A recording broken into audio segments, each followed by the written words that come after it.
ጤና ይስጥልኝ ውድ አድማጭ ተመልካቾች የዕለቱን አበይትና ሰበር ዜናዎች በሁለተኛ የዜና ወጃችን ዳግም ይዤ ቀርቤያለሁ።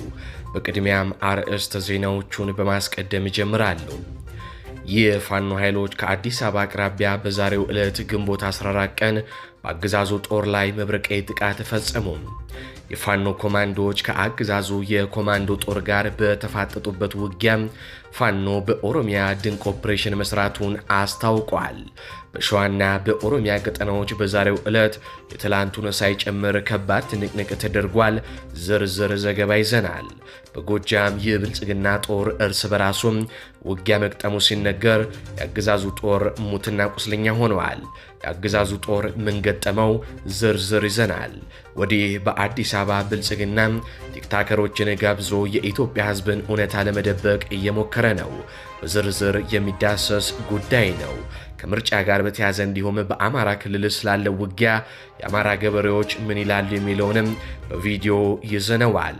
ሰላም ጤና ይስጥልኝ አድማጭ ተመልካቾች፣ እንደምን ቆያችሁ? ከላይ በአርዕስተ ዜና ያደመጣችሁትን መረጃዎች ወደ እናንተ ላደርስ እዚህ ተገኝቻለሁ። የህዝባዊ ትግሉን የምትደግፉ እንዲሁም ሀገር ወዳድ ሆናችሁ አድማጭ ተመልካቾች ቪዲዮን ላይክ፣ ቻናሉን ሰብስክራይብ አድርጋችሁ የደወል ምልክቱን ታበሩ ዘንድ እንጠይቃለን። እንዲሁም በኮሜንት ድል ለህዝብ ልጆች ድል ለጀግኖቹም እያላችሁ ለህዝቡ ሲሉ ጫካ የገቡትን ታጋዮች ታበረታቱ ዘንድ እየጠየቅናችሁ በቀጥታ ወደ መረጃዎች ያለፍኩኝ፣ እስከ ፍጻሜው አብረን እንቆይ። ቀዳሚ ወዳደረኩት ዘገባ አልፋለሁ። ብልጽግና በዚሁ የሚቀጥል ከሆነ የህዝቡን ደምና ባለማፈን እንዲሁም ዓለም አቀፍ ማህበረሰቡን ለማታለል ሲል ታዋቂ የወሲብ ተዋናዮችን ሳይቀር አዲስ አበባ በማምጣት ኮሪደሩን ጎብኙልኝ ማለቱ አይቀርም ሲሉ በሶሻል ሚዲያ በርካቶች እየተናገሩ ነው። ለዜጎቿ ውሃ በፈረቃ የምታዳርሰው አዲስ አበባ ውሃ የሚደንሱባቸውን አደባባዮችና ፏፏቴዎች ለዓለም አቀፍ ቲክቶከሮች እያስጎበኘች ነው። በኢትዮጵያ እድገት ዓለም እየተደመመ ነው ሲልም ብልጽግና ኮሪደሩን እያስጎበኘም እየተናገረ ነው። ኳስ ተጫዋቾች፣ ቲክታከሮች፣ ዩቲዩበሮች፣ ታዋቂ ሰዎች ኢትዮጵያ የሚመጡበት ሚስጥር ምንድን ነው? ሀገሪቷ በብድር የምታመጣው ገንዘብስ ምን ላይ እየፈሰሰ ነው? ይህንን ጉዳይ እንመልከተው። ድሮ የኢትዮጵያን ኢኮኖሚ የሚተነብዩት ዓለም አቀፍ የገንዘብ ተቋማትና ታዋቂ ኢኮኖሚስቶች ነበሩ። አሁን በአብይ አህመድ ዘመን ደግሞ በትምህርታቸው ሰነፍ የሆኑና ማንበብ የሚፈሩ መሃይማን የዘመኑ ቲክታከሮች ሆነዋል ሲሉ በርካቶች እየተናገሩ ነው። አብይ አህመድ በሚሊዮን ዶላር መድበው የአፍሪካ ቲክታከሮችን ሰሞኑን አምጥተው መናፈሻዎችንና ዲም ላይቶችን እያሳዩ ኢትዮጵያ ተመንድጋለች እያስባሉ ሰንብተው ነበር። እነ ኢቲቪና ፋናም ኢትዮጵያ ማደጓን ቲክታከሮች ተናገሩ እያሉ ዜና በመስራትም ተጠምደው ነበር። አሁን ደግሞ ዲለን ፔጅ የተባለ ዓለም አቀፍ ተጽዕኖ ፈጣሪም ኢትዮጵያ ገብቷል። ናኒ የተባለ ኳስ ተጫዋች ከዚህ ቀደም ሚሊዮን ዶላር ተከፍሎት አዲስ አበባን እንዲጎበኝ ተደርጎ ነበር። ባካሪ ሳኛ የተባለ የቀድሞ የአርሰናል ኳስ ተጫዋችም አዲስ አበባን እንዲሁ እንዲጎበኝ ተደርጎ ነበር። ኢትዮጵያ አድጋለች ብላችሁ ተናገሩ ተብለው ብልጭልጭ ፕሮጀክቶችን እያዩ ኢትዮጵያም አምራለችም አስብለዋል። ነገር ግን አዲስ አበባ አሁንም ቢሆን የዓለም አቀፉን ቀልብ መሳብ አልቻለችም። እንደውም በርካታ የዓለማችን ሀገሮች ዜጎቻቸው ወደ ኢትዮጵያ እንዳይሄዱም እያስጠነቀቁ ነው። ከዚህ ቀደም የካናዳ የእንግሊዝና የአሜሪካ ዜጎቻቸው ወደ ኢትዮጵያ እንዳይሄዱ የሚያስጠነቅቅ ደብዳቤም የሚታወስ ነው። አሁን ላይ ብልጽግና የኳስ ተጫዋቾቹ አልሳካ ሲለው ቲክታከሮችና ዩቲዩበሮችን አዲስ አበባ እንዲጎበኙ እያደረገ ነው። ብልጽግና የኳስ ተጫዋቾቹ አልሳካ ሲለው አሁን ደግሞ ቲክታከሮችና ዩቲዩበሮችን አምጥቶም አዲስ አበባን እያስጎበኘ ነው። ይህ ሁሉ የሚደረገው በኢትዮጵያ ያለውን ጦርነት ለመሸፋፈንና የኢትዮጵያ ሕዝብን የኑሮ ውድነትና ሞት ለመሸፈን በማሰብ ነው። ይህም ይከሽፋል። አዲስ አበባ የዓለም አቀፉን ቀልብ እንድትስብ ያላመጡት ታዋቂ ሰው የለም። አሁን የቀራቸው የወሲብ ፊልም ተዋናዮች ብቻ ናቸው። በዚህ ከቀጠሉ ማምጣታቸውም አይቀርም። ዛሬ አብይ አህመድ ዓለም በኢትዮጵያ እድገት እየቀና ነው ሲሉም ተናግረዋል። ሰውየው አንቀልብ የሚያስፈልጋቸው ህፃን ሆነዋል ሲል ፖለቲከኛ ልደቱ አያሌውም ተናግረዋል። ዓለም በኢትዮጵያ በአራዳ ቋንቋ ሙድ እየያዘባት ነው። 60% የኢትዮጵያ ህዝብ ኤሌክትሪክ አያገኝም፣ ግን ለኬንያ ኤሌክትሪክ ልትሸጥ ነው። 90% የኢትዮጵያ ህዝብ ንጹህ አያገኝም፣ ግን በመናፈሻ ውሃም ታስደንሳለች። በዋና ከተማዋ አዲስ አበባ ውሃ በፈረቃን የሚደርሰው፣ በየመናፈሻው ግን ውሃ ይደንሳል። ወጣቶች በሀገራቸው ተስፋ ቆርጠው እየተሰደዱ ይገኛሉ። ብዙዎች በረሃብ ቀርተዋል። ባህር ሲሻገሩ ሰምጠዋል። ሰሞኑን ብቻ ሽፍታዎች በርካታ ንጹሃን አግተው ወስደዋል። ለቤተሰብ እየደወሉ ይህንን ያክል ብር ካላመጣችሁ እናግታችኋለን እያሉ ነው። ሀገር እየመራው ነው የሚለው የበሻሻው ሰው አብይ አህመድ ግን በኢትዮጵያ እድገት ዓለም እየቀናብን ነው ሲል ያሾፋል። ኢትዮጵያ አዲስ አበባ ያለው የፏፏቴ አደባባይ ሳይሆን ኢትዮጵያ ማለት መላው ኢትዮጵያ ነው። ይህንን የብልጽግና ሁነት ተከትሎም ኤልያስ መሰረትም የሚከተለውን ተናግሯል። የመንግስት መገናኛ ብዙሃን በቅርብ ጊዜያት ለውጭ ሀገር ቲክታከሮችና ይዘት ፈጣሪዎች እየሰጡት ያለው ከልክ ያለፈ ሽፋንና ማጋነን ከጀርባው የህዝቡን ትኩረት የማስቀየር አጀንዳ እንዳለው በግልጽ ያሳያል። ይህ ድርጊት የሀገሪቱን እውነተኛና አንገብጋቢ ችግሮች ወደ ጎን በመተው ሆን ተብሎ የሚሰራ ኃላፊነት የጎደለው የሚዲያ ስልት ነው። ይህንን ጉዳይ በሚከተሉት ዋና ዋና ነጥቦች መተቸት ይቻላል ሲል ጋዜጠኛ ኤልያስ መሰረት ተናግሯል። በአሁኑ ሰዓት ህዝቡ በከፍተኛ የኑሮ ውድነት፣ በዋጋ ንረትና በከፋ የኢኮኖሚ ቀውስ ውስጥ ይገኛል። ዜጎች የዕለት ጉርሳቸውን ለማግኘት በከፍተኛ ስቃይ ውስጥ ባሉበት በዚህ አስቸጋሪ ወቅት የመንግስት ሚዲያዎች የውጭ ዜጎች ስለ ኢትዮጵያ የሚያቀርቡትን ቪዲዮዎችና ጉብኝቶች እንደ ትልቅ አገራዊ ድል አድርገው ማቅረባቸው ከህዝቡ ዕለታዊ የኑሮ ትግል ጋር ፈጽሞ የማይገናኝ ተግባር ነው። ከኢኮኖሚው ባሻገር የዜጎች ደህንነት ከፍተኛ አደጋ ላይ ወድቋል። ተደጋጋሚ ጥቃቶችና እገታዎች የዕለት ተዕለት ዜና ሆነዋል። ከሁለት ቀናት በፊት እንኳን በደርዘን የሚቆጠሩ ንጹሃን ዜጎች ታግተው ሳለ የመንግስት ሚዲያዎች ስለዚህ አሳሳቢ ሀገራዊ ጉዳይ ትንፍሽ አላሉ። የዜጎች ህይወትና ነጻነት አደጋ ላይ ባለበት ሁኔታ የሚዲያዎቹ ዋና አጀንዳ የውጭ ቲክታከሮች መዝናናትና ቭሎግ ማድረግ መሆኑ እጅግ የሚያሳዝንና የሚዲያውን የሞራል ዝቅጠት የሚያሳይ ነው። ዜጎች እየታገቱና እየተገደሉ ባሉበት ሀገር ሚዲያው የሁሉ ሰላም ነው ውሸት ትርክትን ለመፍጠር መሞከሩ ዜጎቹን መናቁን ጭምር ያሳያል። የመንግስት ሚዲያዎች የውጭ ሀገራት ዜጎች ስለ ሀገራችን ጥሩ ነገር እንዲናገሩልን ያላቸው ጥማት ይህንን አድራጊው አካል በራሱ ላይ ያለውን የመተማመን ማጣትም ያሳያል ሲል ኤልያስ መሰረት ይቀጥላል። የሀገርን ገጽታ መገንባት የሚቻለው በውጭ ቲክታከሮች ውዳሴ ሳይሆን በሀገር ውስጥ ለዜጎች ሰላም፣ ደህንነትና የፍትሃዊ ኢኮኖሚያዊ እድገት በማረጋገጥ ነው። የገዛ ዜጎቹን ስቃይና ሰቆቃም ችላ ብሎ የውጭ ሰዎችን ምስክርነት ለማግኘት መሮጥ ትልቅ ኪሳራ ነው ሲል ኤልያስ መሰረት ጉዳዩን ገልጾታል።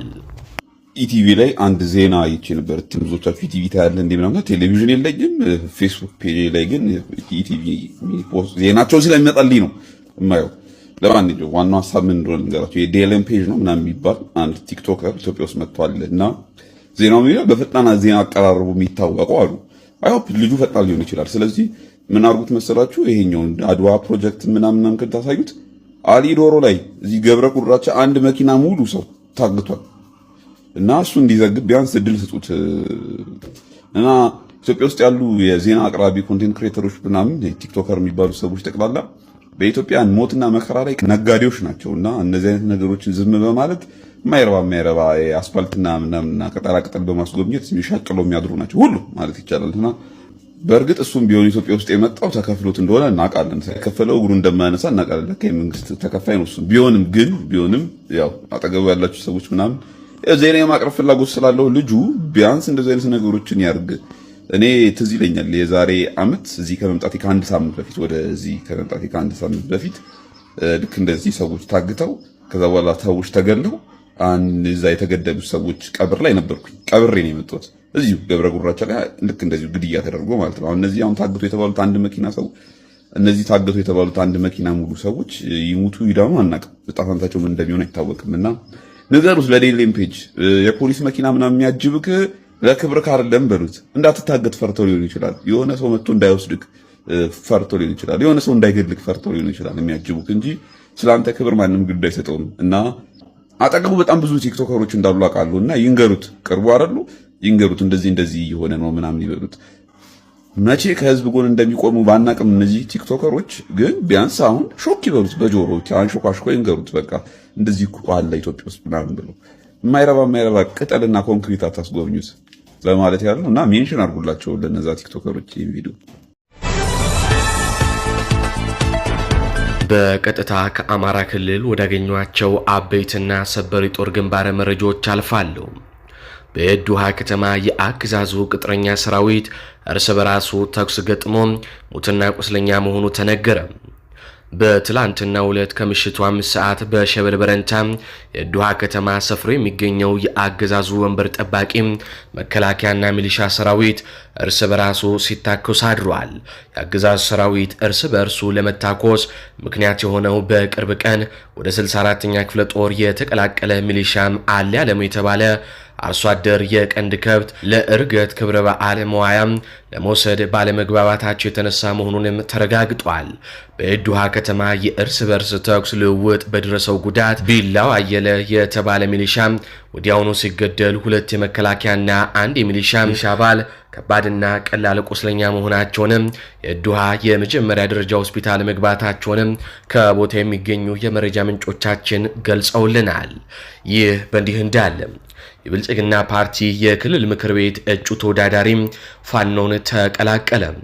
በሰሜን ወሎ ዞን በቡግና ምርጫ ክልል ለብልጽግና ፓርቲ የክልል ምክር ቤት ተወዳዳሪ ሆነው ታጭተው የነበሩት ቄስ ንብረት አያሌው ባህሩ ከጸረ አማራውና ሀገር አውዳሚው የብልጽግና ፓርቲ ጋር ያላቸውን ግንኙነት በማቋረጥ በይፋ ፋኖን መቀላቀላቸውን ለሚዲያችን ከአፋብን ህዝብ ግንኙነት መምሪያም የደረሰው መረጃም ያሳያል።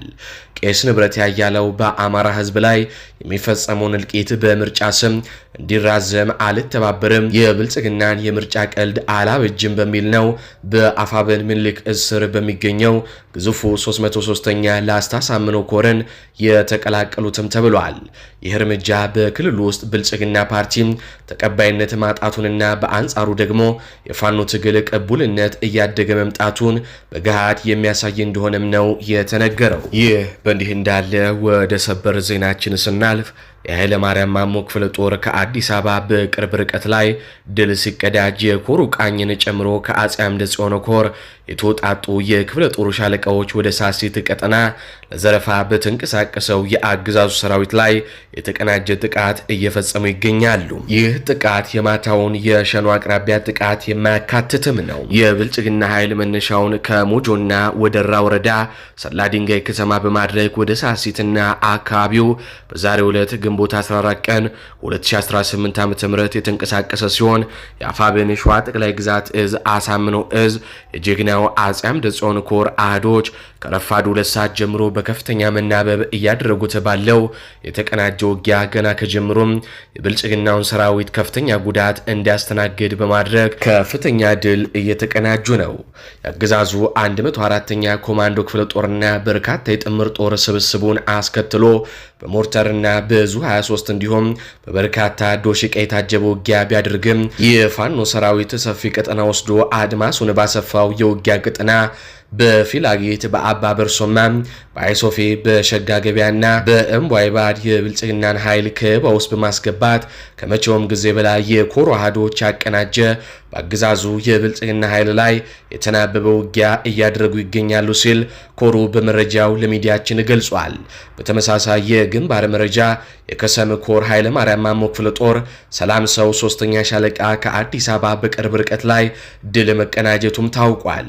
በከሰም ንዑስ ወረዳ የኃይለ ማርያም ማሞ ክፍለ ጦር ሰላም ሰው 3ኛ ሻለቃ ከአዲስ አበባ 50 ኪሎ ሜትር በቅርብ ርቀት በሸዋ ጠቅላይ ግዛት እዝ ፍቼ ገነት ቀበሌ ድረስ ዘልቀው በመግባት የከተማ ውስጥ ኦፕሬሽን በማድረግ የአገዛዙን ሰራዊት ሙትና ቁስለኛ በማድረግ የጦር መሳሪያ በምርኮም ገቢ ማድረጋቸውን አሳውቀዋል። በዚህ ኦፕሬሽን የተገኙ የፋኖ ድሎችም 6 የተደመሰሰ የብልጽግና ኃይል ሲኖር 3 አውቶማቲክ ክላሾች ተማርከዋል። 2 ኤስኬኤስ መሳሪያ፣ 220 የክላሽ ተተኳሽ በመያዝ የሰላም ሰው ሻለቃ አስደማሚ የተሳካ ኦፕሬሽን በመስራት ግዳጇን በሚገባ ተወጥታ መመለሷን ኮሩ አስታውቋል። ይህ በእንዲህ እንዳለ በባሶና ወረዳ የአርበኞች ጦር ሰራዊት በአገዛዙ ሰራዊት ኃይል ላይ በወሰዱት ጥቃት ድል መጎናጸፋቸውን የአፋብን ሸዋ ጠቅላይ ግዛት እዝ አሳምነው እዝ አጼ ዘርዓ ያዕቆብ ኮር አስታወቀ። በትላንትናው ዕለት ግንቦት 13 ቀን 2018 ዓ.ም ከደብረ ብርሃን ከጎሽ ባዶና ከደንባ ከተማዎች የተንቀሳቀሰው የአገዛዙ ጥምር ጦር መከላከያ አድማ ብተናና ፖሊስ ሚሊሻ ከደብረ ብርሃን 5 ኪሎ ሜትር ርቀት ላይ በሚገኘው አጼ ዋሻ በተባለ ቦታ ላይ በአንድ አባትና ልጅ ላይ ከበባ ለማድረግ ቢሞክርም በሁለቱ አባት አርበኞች ወጣት ድጋፊ ወርቄና አቶ ወርቄ በደረሰበት ጥቃት ከፍተኛ ጉዳትን አስተናግዶም ወደ መጣበትም ተመልሷል የተባለው። በዚህም የአገዛዙ መከላከያ ኃይል ከደንባ ከተማ የዙ 23 ከባድ መሳሪያ በማስጠጋት በድጋሚ ከበባ ለማድረግ በሞከረበት ወቅት በሸዋ ጠቅላይ ግዛት እዝ አሳምነው እዝ አጼ ዘርዓ ያዕቆብ ኮር የነጎድጓድ ክፍለ ጦር ስር የሚገኙት የአንደኛና ሶስተኛ ሻለቃ ተወጣጭ ቃኞች ፈጣን የቆረጣ ምት በመሰንዘር ከ7 በላይ የብልጽግና ወታደሮችን ሲደመስሱ በርካታ ከባድ ቁስለኞችን በመያዝ የብልጽግና ኃይል ወደ መጣበትም እንዲመለስ ተደርጓል። በመጨረሻም የአማራ ገበሬዎች የአገዛዙን ምርጫ ህገወጥ ብለው አውግዘዋል። ምን እያሉ ነው? እናድምጣቸው። ለምርጫ እኔ አሁን እንኳን ልመርጥ ይቅርና ማለት ነው ማዳበሪያው መቼ እንደሚሰጥ ከዛ ውጭ የአማራ ፋኖ ተተበተነ ወዲህ መንግስት የለም እንደኔ ማለት እንደራሴ ሻውራ ለመሄድ እኮ 5-6 ዓመት እጅ አላውቅም። እኔ ተፋኖም ልክልክም የለኝም። ነገር ግን ማንኛውም ሰው ስለሚታረድ መንግስት እንዳባትነት አያየን እንደራሴ ማለት ነው። እጅ አላውቅም። ልጆች አሁን አሉ ሻውራ እጅ አላውቅም ማለት ሰው ስለሚታረድ ማለት ነው። ከዛ ውጭ ማዳበሪያ በየፍላጎታችን አምጠን ዘርተን እንዳንጠቀም ማዳበሪያ ታክቷል። ዝም ብሎ ሲሰጥ የነበረው ዛሬ አሁን ለኩንታል 16 ሺህ ብር ነው። ድሃ በምን አምጦ ይዘራል? ሌላው የአማራ ልዩ ኃይል ተተበተነ ወዲያው መንግስት አለ እንዴ? መንግስት የለም። መንግስት በሌለበት እንዴት ነው መመረጥ የምንችለው? እኔ የምመርጠው ነገርም ስለሌለ ብዙ መዘርዘር ይቻላል፣ ብዙ መዘርዘር ማለት ነው። ስለዚህ እንኳን ምርጫው መንፈቅ ብሎ የምርጫ ኮረጆ አገር ሽማግሌ ተወዳዳሪው መጥቶ ህዝቡ አውቆት አስተዋውቆ ነበር መመረጥ የሚቻለው። ከዛ ውጭ ዝም ብሎ እኔ በምርጫ አልፍ ያለው ሚል ከሆነ እኔ እንዳቅሜ እንኳን ልመርጠው ይቅርና የሚመርጠውን ሰው ቋወማለሁ ማለት አንድ ሰው በልቶት አላደረ ብሔር ተብሔር እያጋጨ ማለት ነው። ቅማንት፣ ጉምዝ፣ አገው፣ አማራ ማለት አንድ እንትን ወጥቶ ነበር እንደውም ማለት ነው እንደመር ብለ እዛ ወዳ እንደብር ዘረዘር ከሚል እንትን አላውን ተሰልክ። ስለዚህ ይሄ ባለበት ሰዓት የአማራ ህዝብ በብሔር ተጋጭቶ እንዲያልቅ በተደረገበት አማራ አምርቶ የሚፈልገውን ገበያ ገቢቶ አኩሪ ወይም ደግሞ ሌላ ነገር በመኪና ትራንስፖርት ሄዶ እንዳይጠቀም እያደረገ ምረጡኝ። ምንድነው አሁን እኛ ምኑን አይተን ነው መምረጥ የምንችለው? ስለኔ እንኳን ልመርጥ የሚመርጠውን እቃወማለሁ ለማለት ፈልጋለሁ።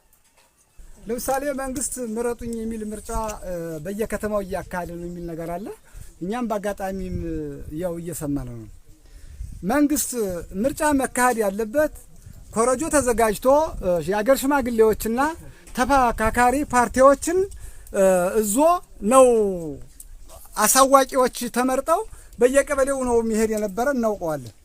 ለነገር ግን እሱ ያለ ማድረግ አቅሙ ተወጥሮ ስለተያዘ ዝም ብሎ ከተማ ላይ ቁጭ ብሎ መረጣለሁኝ በሚል ምርጫውን አካሄጀ አስተላልፋለሁ ለውጭ ሚኒስትር ለዓለም አቀፍ አስተላልፋለሁኝ። ዞራ ተመረጥኩኝ ታለፍኩ ምን ችግር አለ? የውጭ መንግስትም ተተመረጠ በውጭ ከተመረጠ ምን ችግር አለ? ኢትዮጵያ መርጦታል ተብሎ እንዲካለ የተፈለገው እኔ ምርጫውን የሚመርጠው ሰው ካለም እኔ ራሱ ምርጫውን የሚመርጠውን ሰው ህዚያ የሚያቀነቅን ካለ ወረሱ የሚያዘነብር ካለ ራሴ እኔ ካሁን ጀምሬ እቃወመዋለሁ። ሊመረጥም አይገባውም።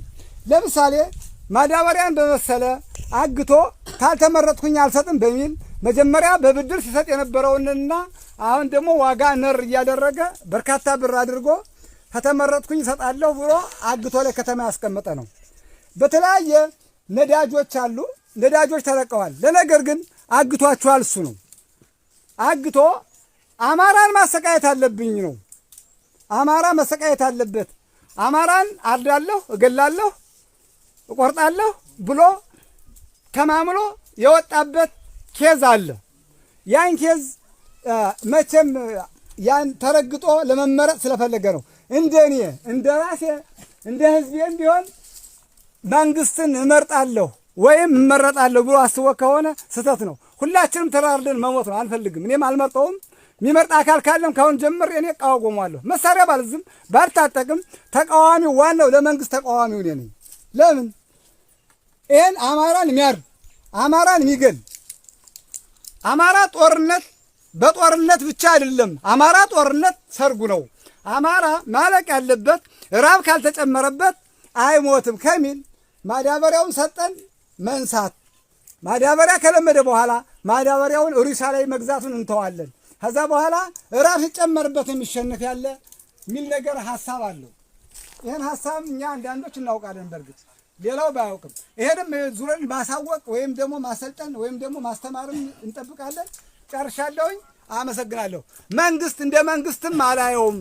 አማራን እያረደ የተማረን አካል ብዙ የሚያውቁትን አካሎች ብዙዎችን አርዷቸዋል፣ ገሏቸዋል። አሁንም እየተከታተለ ጠንካራዎችን እያጠፋ ስላለ ድረስ አማራ እየጠፋ ስላለ ድረስ መንግስት እንደ መንግስት አላየውም። እንደኔ አልፈልገውም። ጨርሻለሁ። አመሰግናለሁ።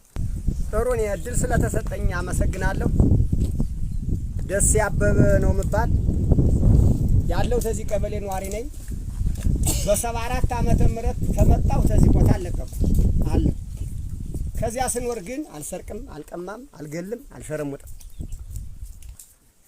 ሌባ መንግስት መጥቶ ደንበር እየሸጠ ጾም እያገደፈ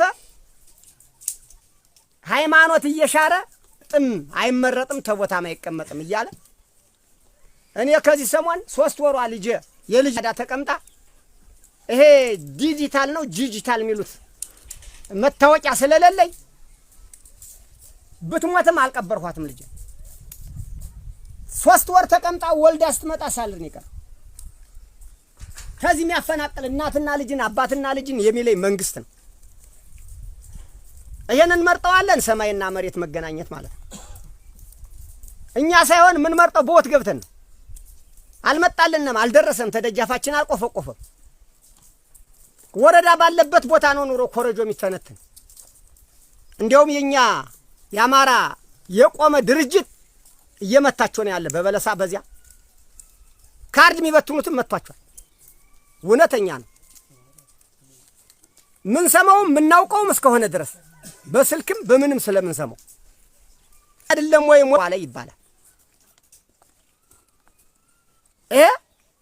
እሱ ራሱ መስራቱን ልብስ የተራቆተ ልብስ ማልበሱን ትቶ አገረገዥ ሆኖ ሰው ሊያበላሽና ሃይማኖት ሊሸረሽር የማይገባው መንግስት ነው ቁሞ አላሁ እኮ ቢዝራ ላይ አህያ እኮ ወደ 300 አህያ አስሯል። የፋኖ መኪና ነው ብሎ አስሯል። ጃዊ ላይ መኪና አስሯል። አሁን 20 ሺህ ብር እየከፈሉ ትናንትና ያስለቀቁት መኪናው ፋኖ በዚህ እየሮጠችበት ነው። ሞተር የሚሰርቅ መንግስት እኮ ነው። ፋኖ መመላለሻ ነው እያለ ይሄ ሊመረጥ አይገባውም። እናንተም ቆም ብላችሁ በማተር ጠራረም ያፍን የቆቅሳር የዳጉሳ የምን ምንረጨው አለን። ገበሬዎች በሱ ነው የምንተዳደር። እኛስ ኑግና ጅሁላ ዘርተን ለቀለባችን እንመቃለን። ያለፋው ወገናችን ያለሱ አያውልም መሬቱ። ተግንቦት 24 በኋላ ነው ዳብና የውሪያ የሚወጣላችሁ ተብለው ታግደው ተቀምጠዋል። አርሰው ተቀምጠዋል። ነው ታግደዋል። የኛው ይቅር 2 እህሎች ዘርተን እንጠቀማለን። ጤፉ ዳጉሳው ከፊው ይቅርብን። ያ ግን ሙሉ በሙሉ ድንቹ ሳይቀር በዳብ ነው የሚወድቅ። ሽንኩርቱ ይሄንን እንዳያገኙ እንዲራቆቱ እንዲራቡ ሲራቡ እንዲሞቱ ተተቀመጡት ተብሎ የተባለ ጉዳይ ነው። ይሄ ሰውዬ እኔ በእውነት ከሆነ ቆም ብሎ ያ መንግስት ተባባሪ ምርጫውን የፈቀደለት እንዴት አድርጎ ነው? ዱረን ሲያመጣ እኮ 2 ዱረኖች ሲያገባ ኢትዮጵያ መሬት ላይ ባህር ዳር ሲያገባቸው አገሬነን ተምች ትልበለው ብሎ ለኛ መጨረሻ ነው ያመጣቸው። እነሱ ትልበለው አገሬ ልርጭበት በበላይ ልርጭበት እንጂ ሰው አለ የሰው ጠላት አለ አይደል? ይሄን በርጌድ የሚለውን ፋኖ የሚለውን የአማራ ተቋም የሚለውን የአድዋ ጦር የሚለውን አውቅ ሌቦች ነው ተራ ሌቦች ነው የሚላቸው። ሰው መሆናቸውን አላወቃችሁ፣ ክርስቲያን መሆናቸውን አላወቃችሁ። ምን ነኝ የሚለውን ነገር እሱ ደግሞ በጀርባው አዙሮ አላነበው። ቢያጠናው ጥሩ ነው፣ ጭንቅላቱን ቢያሳምረው። እኛን በእኛ ተማጋደል በአርባ ጦም ያልባ። ይህንን መልእክት አድርሱልና ኮረጆ ይታጠፍልና ጨርሻለሁ። አመሰግናለሁ።